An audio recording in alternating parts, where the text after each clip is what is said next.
आज ही Doubtnut app download करें। Doubtnut पर होगा अब आपके सभी मैथ्स, केमिस्ट्री, फिजिक्स और बायोलॉजी डाउट्स का सफाया। बस अपने क्वेश्चन की फोटो खींचो, उसे क्रॉप करो और तुरंत वीडियो सोल्यूशन पाओ। Download now. क्वेश्चन में पूछा जा रहा है कि summarize the process by which the sequence of DNA basis in human genome project was determined using the method developed by Frederick Sanger. Name a free living non-pathogenic nematode whose DNA has been completely sequenced. तो यहाँ पर हमें question में बात किसकी करनी है, हमारे HGP की, यानी कि ह्यूमन जीनोम प्रोजेक्ट की. ये एक 13 साल लंबा प्रोजेक्ट था और ये 1990 को शुरू हुआ था. ख़त्म कब हुआ था? ये 2003 में. तो 13 साल का ये प्रोजेक्ट था. फंड किसके द्वारा किया गया था? हमारे यूनाइटेड स्टेट्स का डिपार्टमेंट ऑफ एनर्जी और हमारा नेशनल इंस्टीट्यूट ऑफ हेल्थ के द्वारा. और यहाँ पर फंड और कहाँ से आए थे? वेलकम ट्रस्ट से, जो कि ब्रिटेन में स्थित है. इसके अलावा हमारे चाइना, जापान, फ्रांस, जर्मनी इत्यादि कंट्रीज ने इसको फंड किया था, इसमें हेल्प करी थी. तो देखिए ऐसे में क्या किया गया था, क्योंकि हमें पता है, हमें जानना चाहिए कि हमारे ह्यूमन जीनोम में असल में क्या क्या रहस्य छुपे हुए हैं. तो इसलिए उसे हमें क्या करना था? सीक्वेंसिंग उसकी करनी ज़रूरी थी. और सीक्वेंसिंग करने के लिए हमने यहाँ पर इस प्रोजेक्ट को यहाँ पर करा.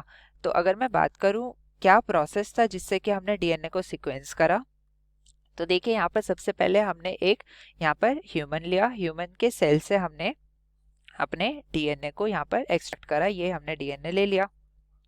अब डीएनए की कोडिंग कैसे करनी थी, क्योंकि यहाँ पर अगर हम बात करें डीएनए की, ह्यूमन डीएनए, तो इसकी लेंथ होती है 2.2 मीटर और ये काफ़ी लंबा पॉलीमर हो जाता है. और इसकी अगर आप सीक्वेंसिंग करेंगे पूरे के पूरे लेंथ वाइज, तो वो हो जाता है काफ़ी ट्रबलसम, क्योंकि टेक्निकली ये पॉसिबल ही नहीं है कि बिना इसे डैमेज पहुंचाए हम इतने लंबे एक सीक्वेंस को हम समझ सके कि इसमें कौन कौन से बेस पेयर्स मौजूद हैं.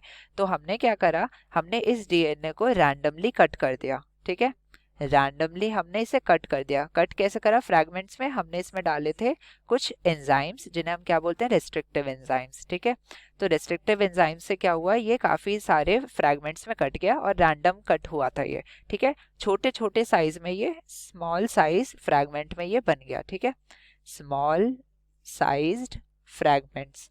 अब क्या करा हमने, इन स्मॉल साइज फ्रैगमेंट्स को हमने अलग अलग किस में रखा?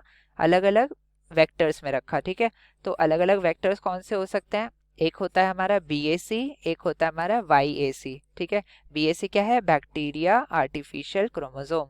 और YAC क्या है? Yeast artificial chromosome. इसमें हमने रखकर इसको क्या करवाया? इसे हमने यहाँ पर एम्पलीफाई करवाया, फ्रैगमेंट को एम्पलीफाई करवाया, फ्रैगमेंट को इन वेक्टर्स में रखकर. ठीक है, अब इन फ्रैगमेंट्स को हमने यहाँ पर सीक्वेंस करवाया. ठीक है, सीक्वेंस मतलब इनमें कौन कौन से बेस पेयर्स मौजूद है, जैसे कि आप इस कंप्यूटर स्क्रीन में देख सकते हैं. और ये किसके हेल्प से करवाया हमने? ये हमने ऑटोमेटेड डीएनए सीक्वेंसर्स, ऑटोमेटेड डीएनए सीक्वेंसर्स, जो कि हमारे किस पर रिलेट करते हैं, किस पर हमारे ये बेस है, इनका डेवलप किसने किया था? फ्रेडरिक सैंगर ने. अपना जब इन्होंने अमीनो एसिड्स का डिटरमाइन किया था, जो अमीनो एसिड्स के लिए इन्होंने सीक्वेंस बताया था, प्रोटीन में जो अमीनो एसिड्स होते हैं, तो ऐसे ही मेथड का यूज़ करा गया यहाँ पर डीएनए सीक्वेंसर्स का. तो यहाँ देख सकते हैं कंप्यूटर ने इसे यहाँ पर सीक्वेंस कर दिया. तो इस हिसाब से यहाँ पर हमारी सीक्वेंसिंग हो गई. अब क्या होता है, कुछ ना कुछ ओवरलैपिंग होंगे, ओवरलैपिंग सेगमेंट्स होंगे. इन ओवरलैपिंग सेगमेंट्स को ही यहाँ पर अरेंज किया गया. ठीक है, ओवरलैपिंग सेगमेंट्स को अरेंज करके यहाँ पर हमने क्या करा, इन्हें अलाइन कर दिया. अलाइन करके इनसे हमने कुछ ऐसे सॉफ्टवेयर्स बनाए, कुछ कंप्यूटर प्रोग्राम्स ऐसे बनाए, जिसके बाद हमने इन्हें एनोट कर दिया. एनोट मतलब हमने इसके साथ एक टैग जोड़ दिया कि ये जो हमारा सीक्वेंस है ये हमारा पर्टिकुलर फंक्शन करता है, यानी कि हमें पता है ये सेगमेंट्स तो आगे जाके हमारा क्या बनाएंगे, एक जीन है और जीन क्या बनाएगा? हमारा प्रोटीन बनाएगा. तो हमने यहाँ एनोटेशन कर दी, एक टैग लगा दिया इस सेगमेंट के साथ कि यहाँ पर ये जीन बनेगा और इसका प्रोडक्ट ये प्रोटीन बनेगा. तो ऐसे करके हमने पूरा का पूरा जो हमारा डीएनए था, जो हमारा ह्यूमन जीनोम था, उसे हमने सीक्वेंस कर डाला. तो यहाँ पर हमने ये वाला मेथड यूज करा था, ये हमने इसे समराइज कर लिया. अब जो हमारा free living non pathogenic nematode की बात करी जा रही है, तो उसका नाम क्या है? उसका नाम है सिनोरैप्टिडस एलिगेंस. सिनोरैप्टिडस एलिगेंस। ठीक है, तो सिनोरैप्टिडस एलिगेंस पर हमने यहाँ पर इसका भी सीक्वेंसिंग हमने कर चुके हैं इसके जीनोम की। इसके अलावा हमने कुछ अराबिडोप्सिस नाम का प्लांट है एक, अराबिडोप्सिस, इसका भी हमने सीक्वेंसिंग करा है। राइस का भी हमने कर दिया है, हमारी फ्रूट फ्लाई ड्रोसोफिला का भी करा है हमने।